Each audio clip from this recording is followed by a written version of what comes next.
Meus amigos e amigas, uma alegria, estamos começando mais um programa Escola da Fé. Graças a Deus, mais uma vez no ar esse programa. Hoje queremos conversar um pouco sobre o profeta. Quem é o profeta? O que é um profeta? Porque nós estamos num curso bíblico. Então, a Bíblia inteira é atravessada pela presença dos profetas. Desde lá, podemos dizer, de Abraão até São João, no Apocalipse. Então, vamos conversar um pouco hoje sobre o profeta, esse porta-voz de Deus. Vamos pedir a Deus a sua graça, a sua bênção, invocando o Divino Espírito Santo, para que a gente possa entender aquilo que o próprio Espírito Santo revela para a igreja. Em nome do Pai, do Filho e do Espírito Santo. Amém. Vinde, Espírito Santo, enchei os nossos corações com o fogo do vosso amor. Enviai, Senhor, sobre cada um de nós hoje o vosso Santo Espírito, e tudo será criado, e renovareis a face da terra. Ó Deus, que instruístes os corações dos vossos fiéis com a luz do Espírito Santo, fazei que apreciemos retamente todas as coisas segundo o mesmo Espírito, e gozemos sempre da sua consolação, por Cristo nosso Senhor. Amém. Ave Maria, cheia de graça, o Senhor é convosco. Bendita sois vós entre as mulheres, e bendito é o fruto do vosso ventre, Jesus. Santa Maria, Mãe de Deus, rogai por nós, pecadores, agora e na hora de nossa morte. Amém. Glória ao Pai, ao Filho e ao Espírito Santo, como era no princípio, agora e sempre. Amém. São José, rogai por nós. Em nome do Pai, do Filho e do Espírito Santo. Amém. Está aí. Nunca comece uma palestra, uma aula de religião, uma reflexão, sem antes pedir a luz do Divino Espírito Santo. Jesus deixou bem claro, sem mim nada podeis fazer. Muito bem, queremos então conversar um pouco hoje sobre os profetas. Dentro do nosso curso bíblico, nós vamos ter várias aulas depois sobre os profetas, pegando os profetas maiores, Isaías, Jeremias, Daniel, etc., e os profetas menores também, os 12 profetas menores, vamos analisar um por um. Mas hoje eu quero só falar do profeta de modo geral. Dentro do nosso curso bíblico, eu escrevi um livro sobre os profetas, livros proféticos. Aqui eu trato de cada um dos profetas, além dos 4 profetas chamados maiores, e dos 12 menores, temos outros que não são caracterizados nesse quadro. Por exemplo, o próprio Moisés, Elias, Eliseu, que também foram profetas. Mas eles não escreveram, não tem um livro sobre eles. Por isso que não estão aí nesse roteiro. Mas tudo bem. Vamos em frente. O profeta é o porta-voz de Deus. Em hebraico, profeta quer dizer Nabi. Nabi que exatamente quer dizer porta-voz.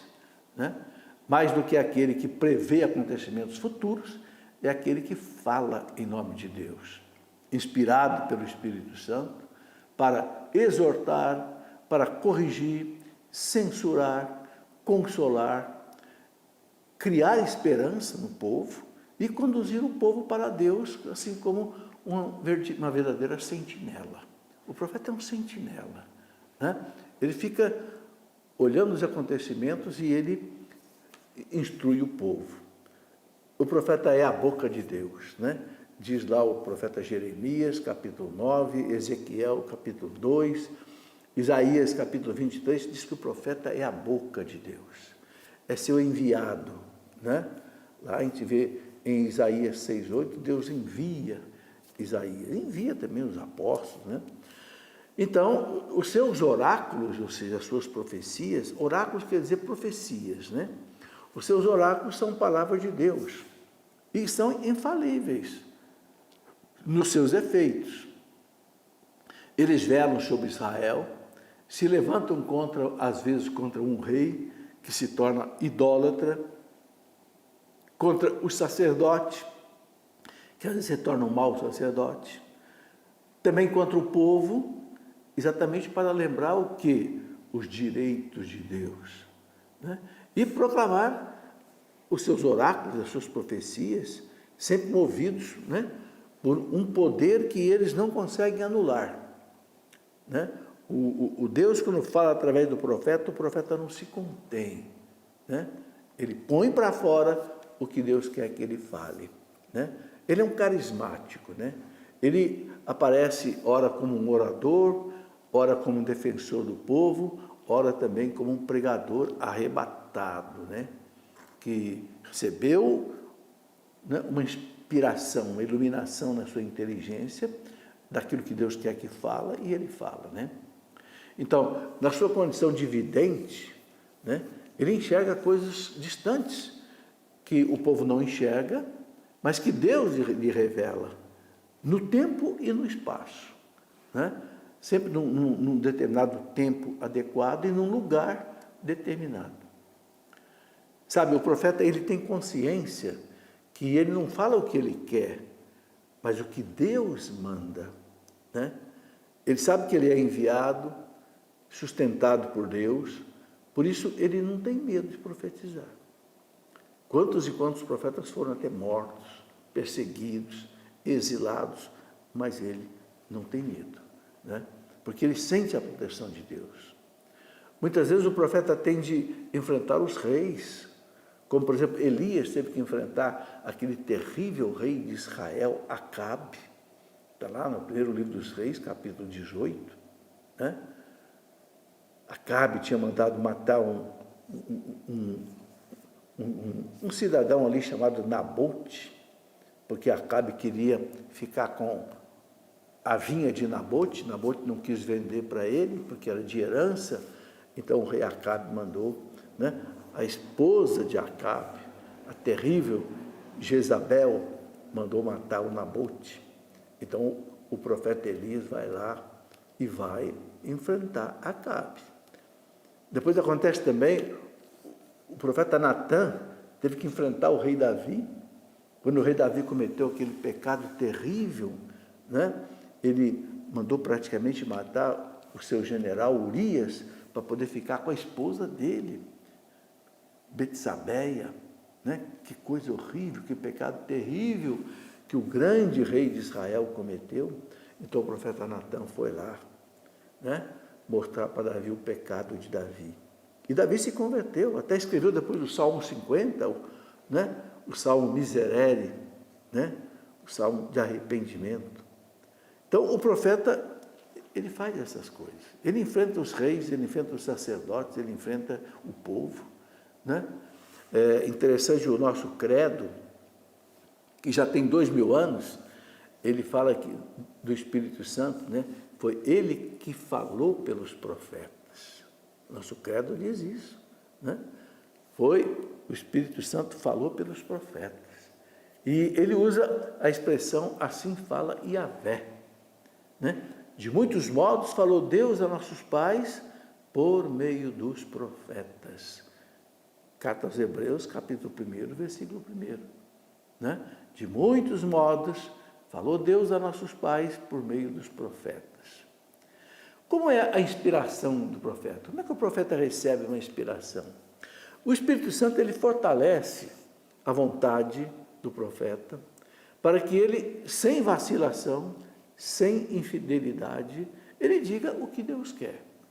Então o Espírito Santo, ele dá aquela força aos profetas, né? E a forma de um profeta receber a mensagem de Deus, a ser transmitida para o povo, ou para um rei, ou para um sacerdote, pode ser de várias maneiras. Às vezes pode ser através de um sonho. O profeta pode receber, Dom Bosco, por exemplo, tinha sonhos proféticos, né? Há um livro que conta mais de 50 sonhos proféticos de Dom Bosco que aconteceram. Às vezes é uma visão, às vezes é num êxtase, o profeta recebe aquela iluminação da inteligência. Às vezes é uma locução interior, ele apenas ouve dentro dele uma voz que fala, né? Não é preciso ser ouvida pelos ouvidos, não, mas ele entende na mente, é uma alocução interior, né? Quem já leu o livro do Padre Gobi, né, do movimento sacerdotal mariano, aquele livro grosso, azul, muito bonito, né?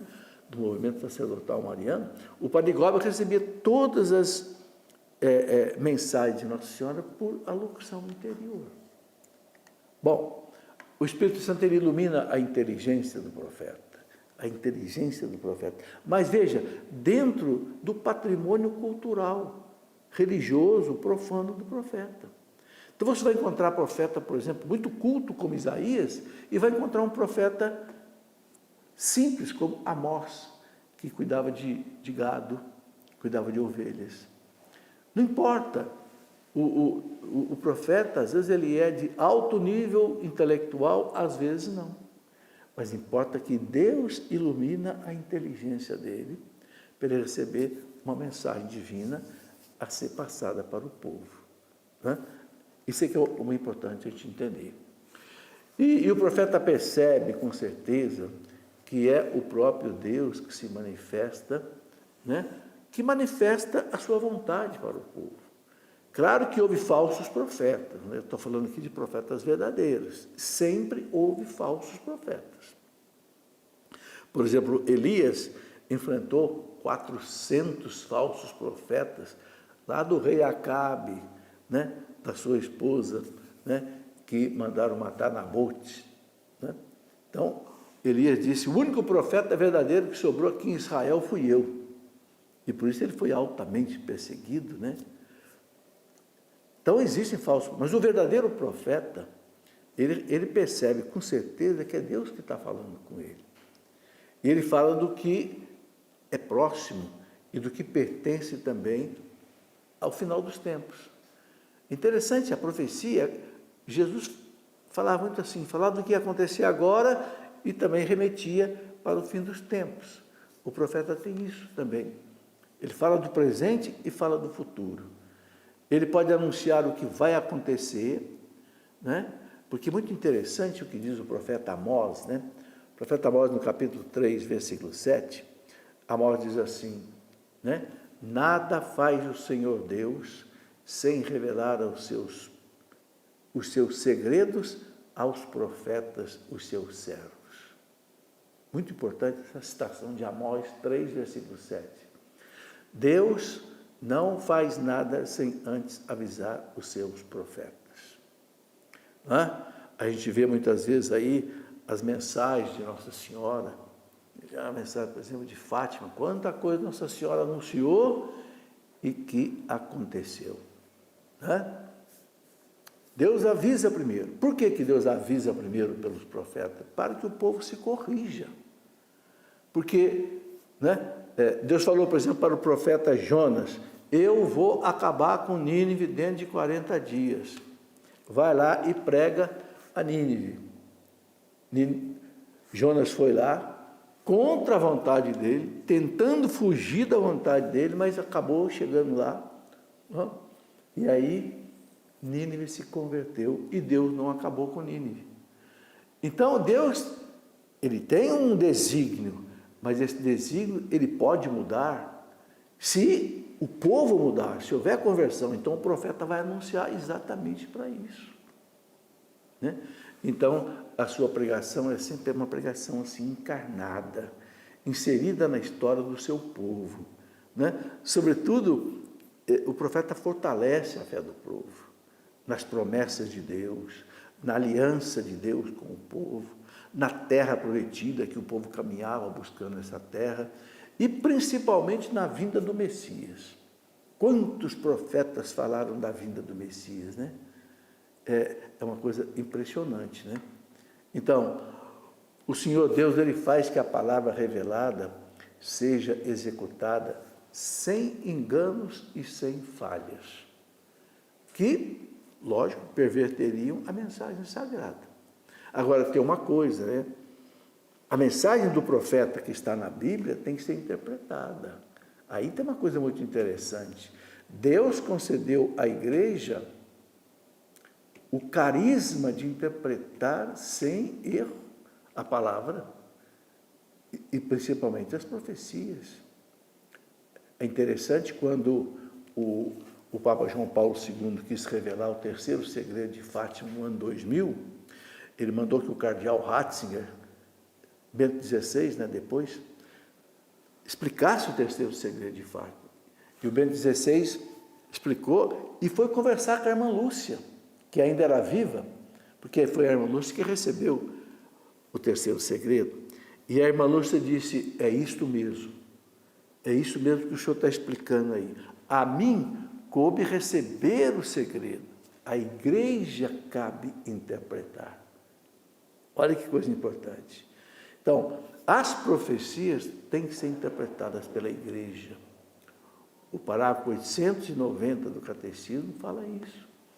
Deus concedeu ao magistério da igreja o carisma de interpretar sem erro a palavra de Deus. Isso é muito importante, né? Porque o profeta, muitas vezes, ele usa gêneros literários, daqui a pouco eu vou falar nisso, que não são do nosso tempo e que tem que ser interpretado, né? Tem profecia que foi escrita 700 anos antes de Cristo, 1000 anos antes de Cristo, num contexto oriental, numa língua diferente, hebraico ou grego. E agora, a gente, para entender isso? Bom, o livro profético, ele é uma obra do homem e de Deus. É isso que é importante entender.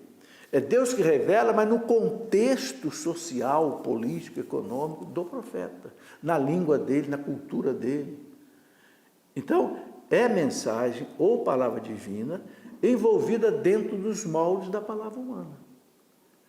Entende? Eu costumo fazer essa comparação. Você vai numa farmácia e compra um remédio. O remédio vem dentro de um vidro. O vidro vem dentro de uma caixa. E o farmacêutico ainda põe tudo aquilo dentro de um saco plástico e te entrega. Não interessa o saco plástico, não interessa a caixa, não interessa o vidro. Só interessa o quê? O remedinho que está lá dentro. A palavra de Deus, ela vem assim. Ela está aqui, mas ela está embrulhada numa cultura, num tipo de palavra, num contexto, num gênero literário. Então a igreja vai tirando. Tira o saco plástico, desembrulha, tira a caixa de papelão, tira o vidro e bebe o remédio. Só interessa o remédio. Mas aí tem a interpretação. Bom, eu queria falar um pouco desses gêneros literários, porque os profetas usam um gênero literário diferente. Então, por exemplo, tem oráculos proféticos. Oráculo profético, o profeta fala, o Senhor Deus está dizendo isso, vai acontecer isso. É um oráculo profético. Outros fazem um poema. Você vai encontrar profecias que estão em forma de poema. Jeremias tem, Isaías tem, Ezequiel tem, Daniel tem. Outros são poesias, outros são parábolas, outras profecias aparecem em forma até de orações, hino litúrgico, sermões, enfim, tem muito tipo de gênero literário que tem que ser entendido. O Apocalipse, o gênero Apocalipse, dificílimo de ser interpretado, Daniel usa, Ezequiel usa, São João usa lá no Apocalipse, né? E tem o tal Midrash. O que é o Midrash? O Midrash, ele conta um fato histórico com o desejo de inflamar a fé do povo. Então ele conta assim, não é com uma coisa meio assim gloriosa, triunfante, né? Então isso tudo é importante a gente entender. Bom, para cada caso nós temos um jeito de escrever. Cada gênero literário tem a sua forma de interpretação própria, tá certo? Você não pode interpretar uma parábola do jeito que você interpreta uma carta, do jeito que você interpreta uma genealogia, do jeito que você interpreta um conto, do jeito que você interpreta um midrash. Então, para cada tipo de gênero literário, você tem que ter uma interpretação. Aí você vai sentindo como é que a Bíblia tem que ser estudada, né? Agora, uma outra coisa interessante. Os profetas anunciam os castigos de Deus. Castigo nós temos que entender como correção. Uma coisa que nós temos que entender, que os teólogos explicam, os biblistas explicam o seguinte: Deus não pode deixar o mal passar de um certo ponto. Ele intervém. Então nós temos aí, por exemplo, a história de Babel, Torre de Babel, Sodoma e Gomorra, o dilúvio. Deus, ele intervém. Ele falou para Jonas, daqui a 40 dias eu vou acabar com Nínive. mas desde que Nínive não se converta. Nínive converteu. Então, Deus não pode deixar o mal triunfar, né? Então, para todos os profetas, o castigo divino é, antes de tudo, um apelo à penitência e à conversão. Por isso que eles anunciam bem antes, né? Quantas vezes Jeremias e Ezequiel avisaram o povo de Jerusalém: nós vamos ser levados para o exílio, né? A idolatria está demais aqui em Jerusalém, a injustiça social está terrível aqui, Deus vai deixar nós sermos vencidos pelos povos do norte. Quem são os povos do norte? Os babilônios. E o povo não se emendou. O que aconteceu? Veio Nabucodonosor, né, lá por volta do ano 600 a.C., e levou o povo para o exílio. Então, os profetas, né, eles anunciam o castigo de Deus, e, antes de tudo, assim como um apelo à penitência, um apelo à conversão. Deixam claro de onde a sabedoria divina não é reconhecida. Por que pode vir o castigo, a correção? Porque a soberania divina não é reconhecida. Vocês não estão reconhecendo e não estão respeitando Deus como Deus. Entenderam? E o seu amor é desprezado. Não existe justiça e direito, né? Porque o temor de Deus, que é o princípio da sabedoria, não está existindo entre vocês. Então, o que o profeta faz é isso. E hoje também, viu, gente? Hoje nós temos os nossos profetas aí, que não são assim tão anunciados como os profetas do Antigo Testamento, mas nós temos profetas aí que apontam os pecados do povo, né?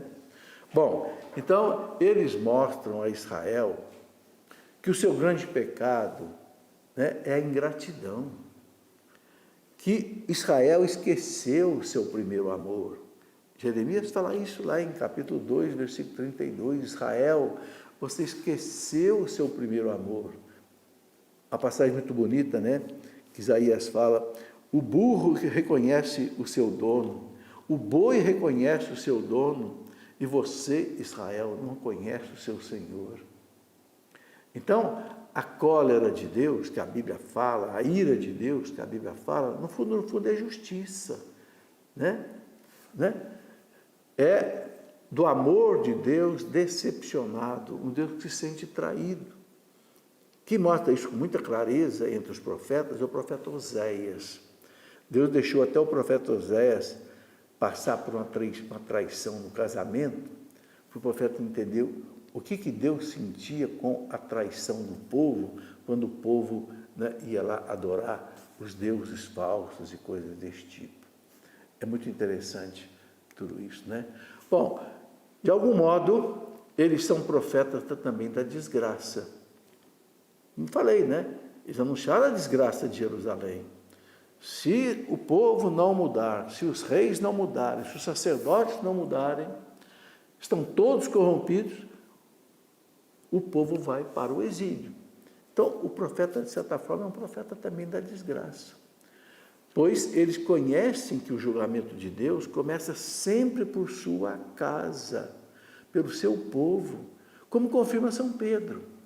Tem uma passagem nas cartas de São Pedro, primeira carta de São Pedro, capítulo 4, versículo 17, que São Pedro diz assim: porque vem o momento em que se começará o julgamento pela casa de Deus.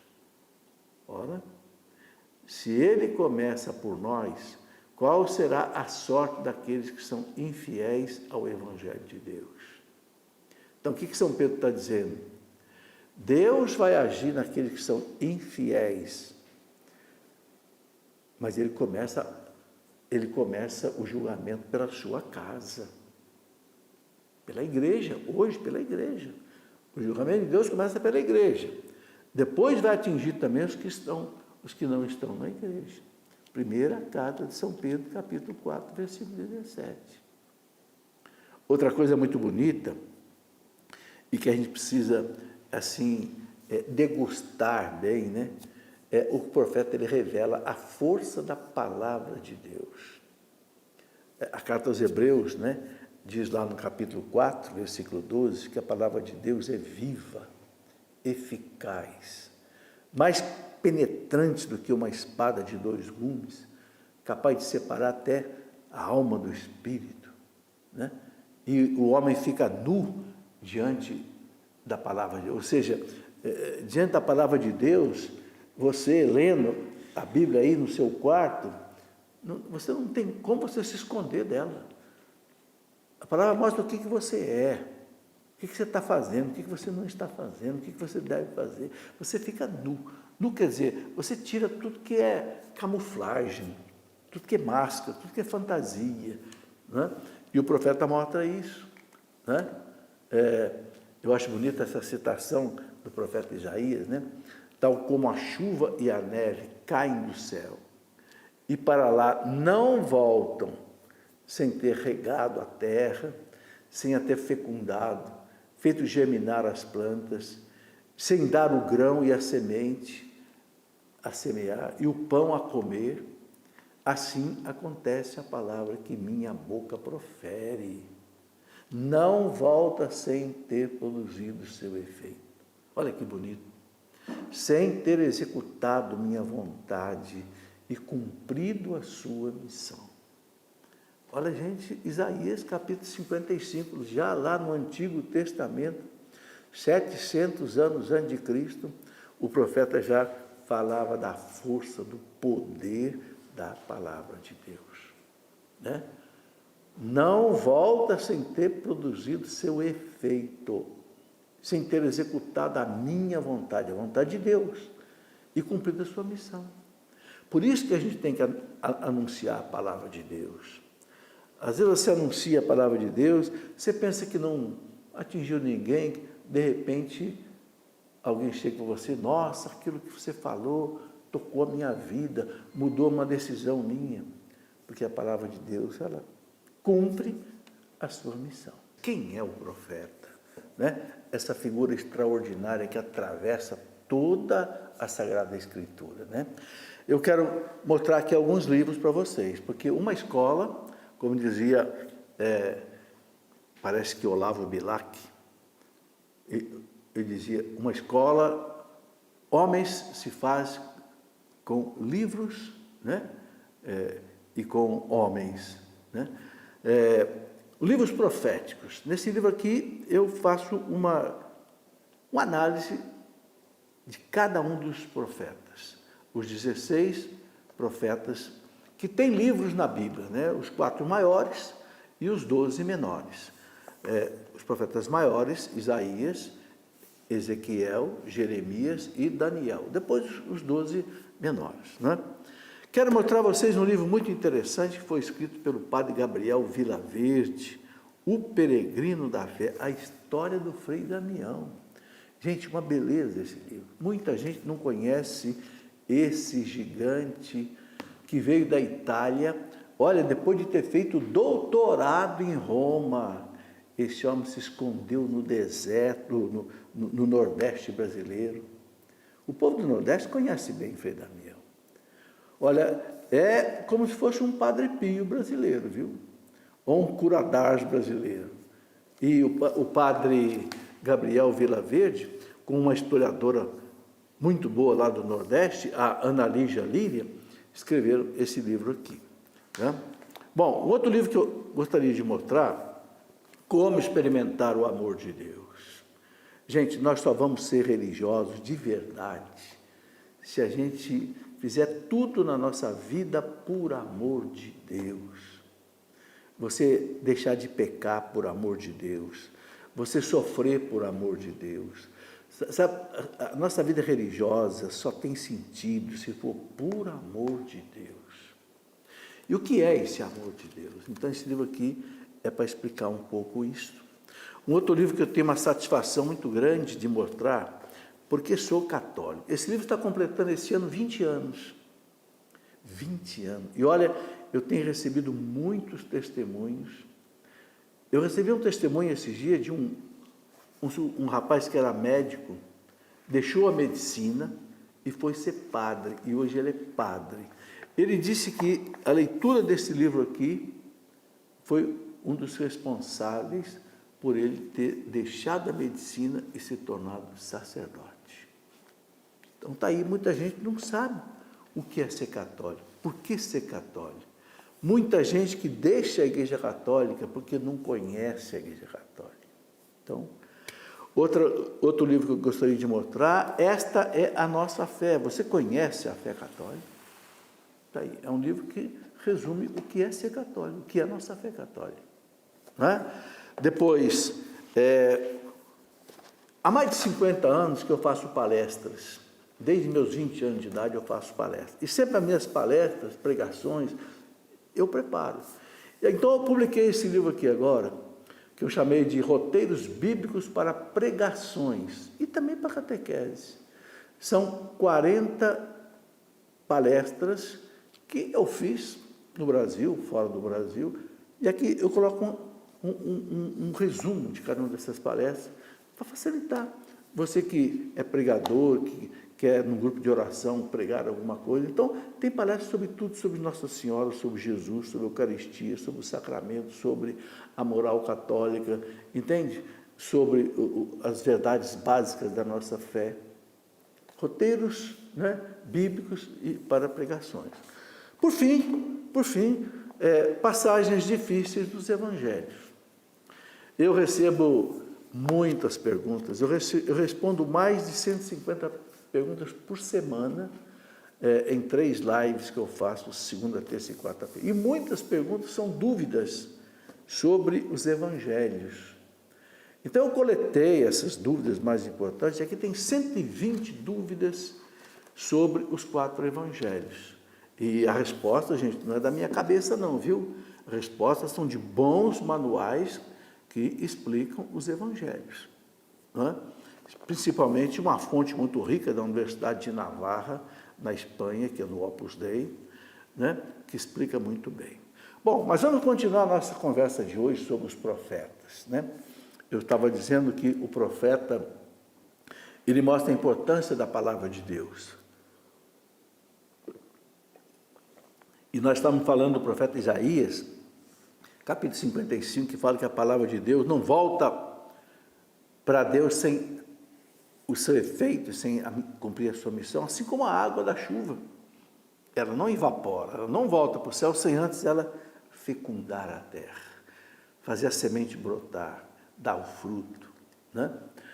Bom, e é interessante também outras revelações que a gente vê, né? Por exemplo, o profeta Ezequiel, no capítulo 3, a gente encontra essa citação: Filho do homem, falou-me, come o rolo que aqui está. Esse rolo é a palavra. E em seguida vai falar à casa de Israel. Abri a boca e ele me fez engolir. Filho do homem, falou-me, nutre o teu corpo, enche o teu estômago com o rolo que te dou. Então o comi, era doce na boca como o mel. Em seguida acrescentou: Filho do homem, vai até a casa de Israel para lhe transmitir as minhas palavras. É assim que Deus fala para o profeta. Come. Por que ele fala? Como antigamente os livros não eram assim, né? Era um rolinho, né? E come, o sentido é esse: recebe a palavra. E agora você vai transmitir as minhas palavras para o povo, né? É a força da palavra, né? Outra coisa muito interessante quando a gente trata do assunto dos profetas é que Deus escolhe os seus profetas, né? Por exemplo, a gente vê, eu vou colocar aqui uma citação interessante, né? Foi-me dirigida nesses termos a palavra do Senhor a Jeremias: antes que no seio fosses formado, eu já te conhecia. Antes de teu nascimento, eu já te havia consagrado. Olha, é Deus que escolhe. Assim como Jesus escolheu aqueles 12 apóstolos, depois de uma noite de oração, Deus sabe quem está preparado para ser profeta. E te havia designado profeta das nações. E eu respondi. Aí Jeremias ficou com medo. Ah, Senhor Javé, eu nem sei falar. pois que sou apenas uma criança. Replicou, porém, o Senhor. Não digas, Jeremias, sou apenas uma criança, porquanto irás procurar todos aqueles aos quais te enviar, e a eles dirás o que eu te ordenar. Deus fala forte com o profeta. Eu te preparei, eu te consagrei dentro do ventre da tua mãe.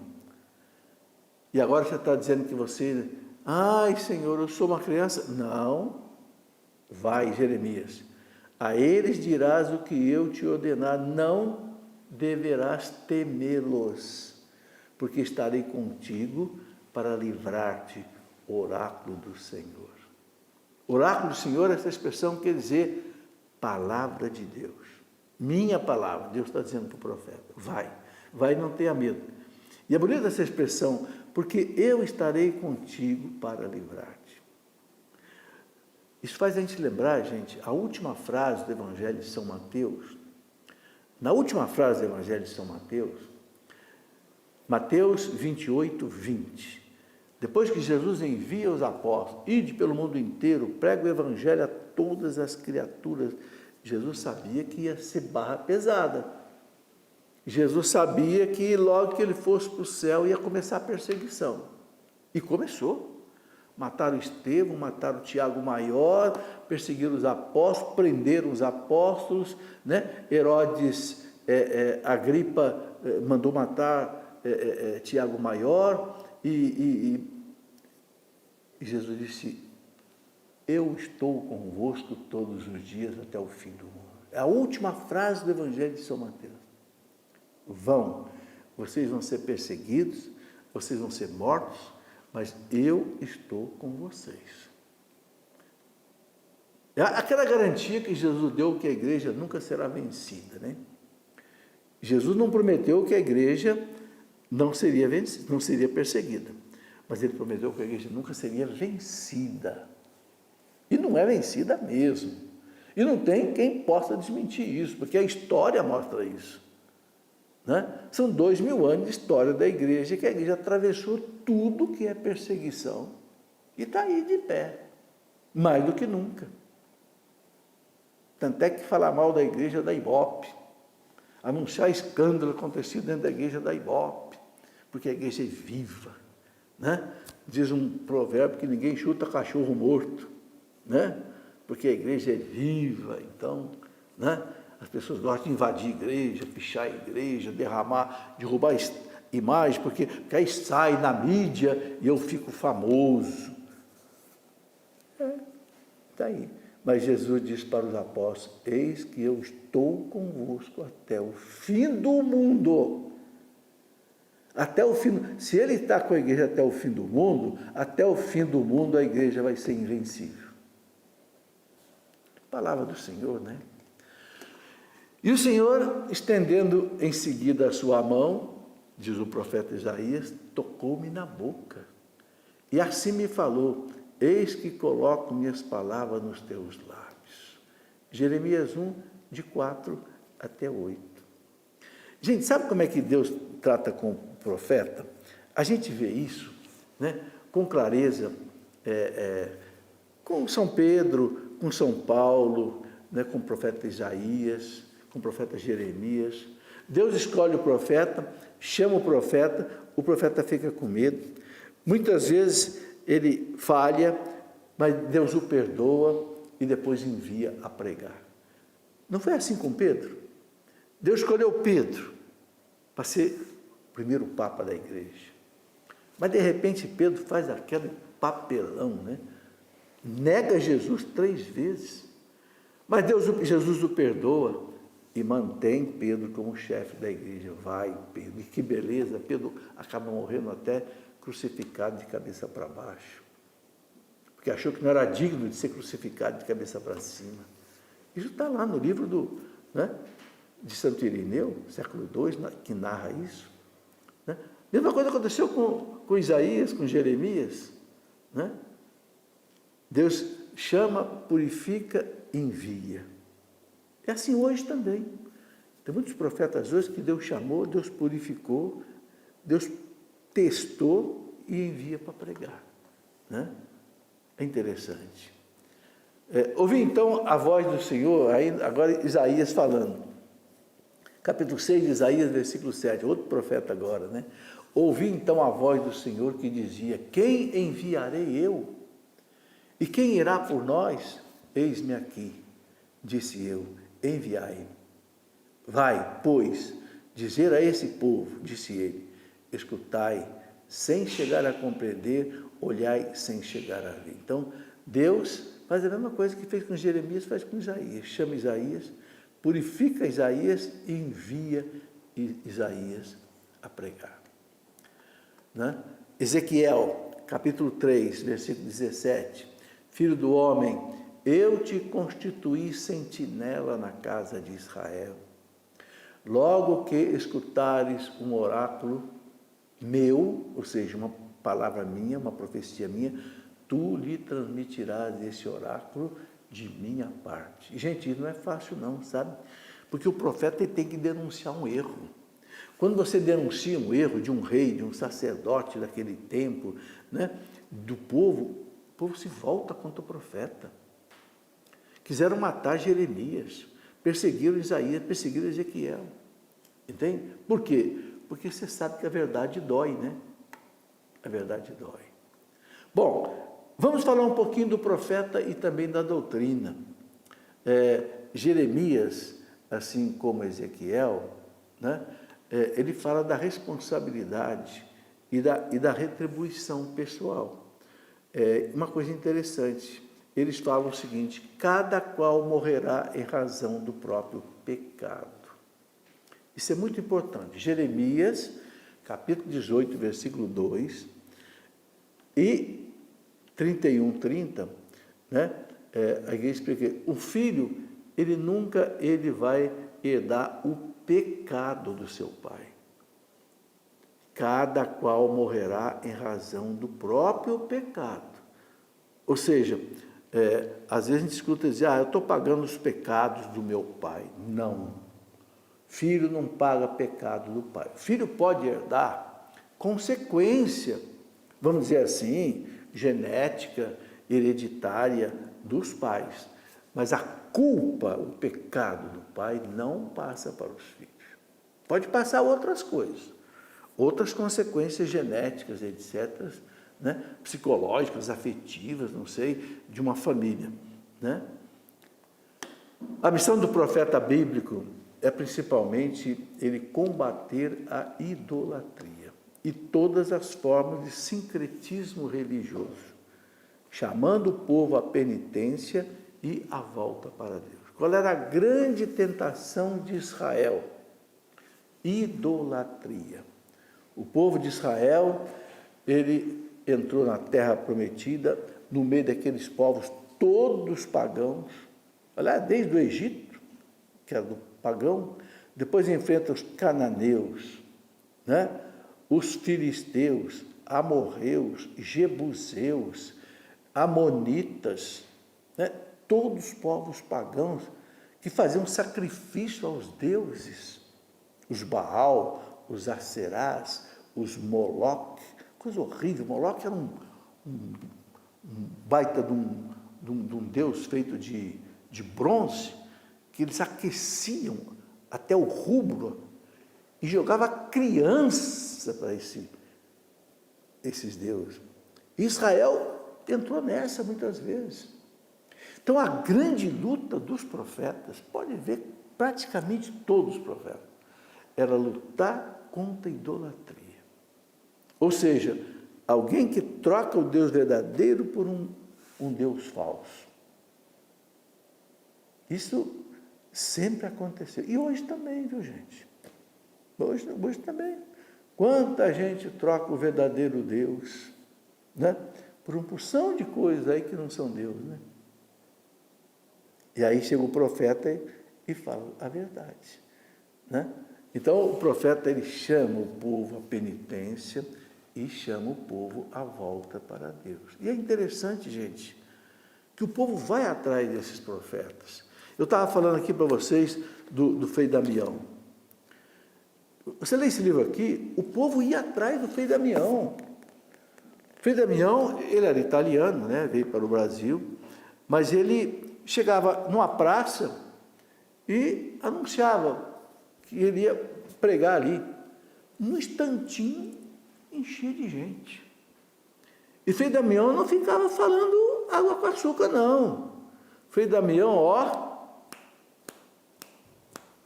você não pode adulterar, você não pode não sei o quê, você não pode roubar, você não pode ser corrupto. E o povo ia, e o povo chorava. Interessante, a mesma coisa a gente vê acontecia com o Padre Pio, acontecia com, né, o cura d'Ars. Os verdadeiros profetas de Deus, eles falam, chamam o povo à penitência, chamam o povo à conversão, e o povo vai. É interessante isso. O povo não quer ser enganado, não. O povo não quer saber de profetinha falso, não, que fica agradando. Não, o povo quer escutar a verdade. Havia profetas que atuavam nas cortes dos reis de Israel e outros que atuavam no ambiente cultural naquele tempo, né? E outra coisa muito interessante, que eu já falei aqui, mas vale a pena destacar mais uma vez, os profetas sempre anunciavam o Messias. Isaías 7,14. Por isso o próprio Senhor vos dará um sinal, uma virgem conceberá, dará à luz um filho, e o chamará Deus conosco. Olha aí, 700 anos antes de Cristo, é uma virgem. Fiquem de olho, quando uma virgem der à luz, chegou o Messias, né? Dias virão, oráculos do Senhor, em que farei brotar de Davi um rebento justo, que será rei e governará com sabedoria e exercerá na terra o direito e a equidade. Jeremias 23, versículos 5 e 6. Sob seu reinado será salvo Judá, e viverá Israel em segurança, e eis o nome com que será chamado, Javé, nossa justiça. Como os profetas anunciaram Jesus. Aliás, a gente sabe que o Messias foi anunciado por mais de 30, né, profecias. Isaías, então, é impressionante como é que ele, né, anunciava. Né? Você pega lá o capítulo 53 de Isaías, ele fala como é que o Messias ia morrer, crucificado, nenhum de seus ossos será quebrado, será levado mudo à morte, como uma ovelha é levada à morte. Né? É impressionante. É impressionante como é que os judeus, no tempo de Jesus, os sacerdotes, doutores da lei, não conseguiram reconhecer Jesus como Messias, porque a Escritura Sagrada estava cheia. Ele vai nascer em Belém. São mais de 30 profecias que se cumpriram exatamente. Ele vai ser morto entre dois facínoras, e assim por diante, né? Mas, infelizmente, aquele povo que esperava um Messias nacionalista, triunfante, político, não soube reconhecer o verdadeiro Messias. Mas os profetas anunciaram, com riqueza de detalhes, né? Bom, eu queria falar também o profeta e o povo, né? Entre o profeta e os seus ouvintes, pode haver um abismo profundo, sabe? E pode haver também, pode haver trágicas, né? Diferenças, podem ser consequências, às vezes, da incompreensão do povo, né? Vários profetas foram perseguidos e mortos. Jesus falou para os fariseus, doutores da lei: vocês são como seus pais que mataram os profetas, né? Quando ele anuncia as desgraças em nome de Deus, o povo não lhe dá crédito, porque ainda não vê nada, não acredita, né? O profeta, ele pressente de longe a aproximação do inimigo, o portador da destruição e da desgraça, enquanto o povo continua se entregando aí ao gozo, ao prazer, sem limite, aquilo que Jesus falou, né? Quando aconteceu lá o dilúvio, né? Enquanto Noé construía lá a arca, o povo não estava nem aí, ó, vamos continuar curtindo, vamos continuar aqui na farra aqui, até que veio o dilúvio. Mas o profeta avisa, né? Isso faz o profeta mergulhar, gente, numa grande dor. Por quê? Porque o profeta, ele vive a mensagem que ele recebeu, e a sua alma carrega uma grande tristeza pelo amor que Deus tem pelo povo. Ele sabe que Deus ama aquele povo, mas aquele povo vai ter que ser corrigido.